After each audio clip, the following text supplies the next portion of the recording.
Let us delve into the disintegrating mind of the bloated felon. So, even though the felon has no authority to tell Israel anything, it tells Israel to stop bombing Gaza because Hamas agreed to release the hostages. Except, gee whiz, it turns out, what does that say? White House walks back Trump's Hamas deadline, because Hamas started putting on conditions. And although the felon is now denying it, and I don't see why, because the bloated felon has become quite open with its vulgarity in the last year.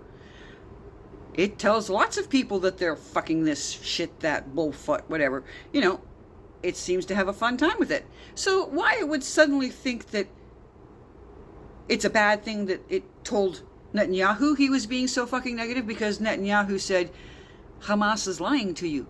This won't happen. And lo and behold, it didn't happen. Those who want to claim that the bloated felon is on Israel's side, well, apparently no. And Israel hasn't forced the U.S. into endless wars.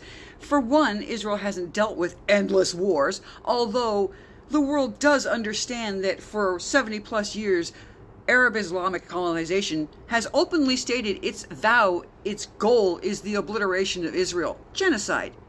Because they also say that they want to kill all the Jews in the diaspora. No, Israel hasn't forced the United States into anything. The United States, being the narcissistic country that it is, thrusts itself into other people's business.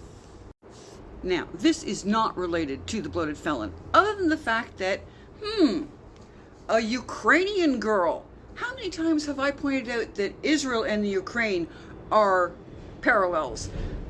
Islamic colonization, Russia. Huge things trying to absorb little things. So a Ukrainian girl was discovered in Gaza. The IDF, those genocidal Israelis, discovered her, rescued her, because she was on the way to being sold after being this one Palestinian father's sex slave for 12 years. How many more hostages do you think are in Gaza, since you completely want to ignore the ones that were taken by Hamas 2 years ago today?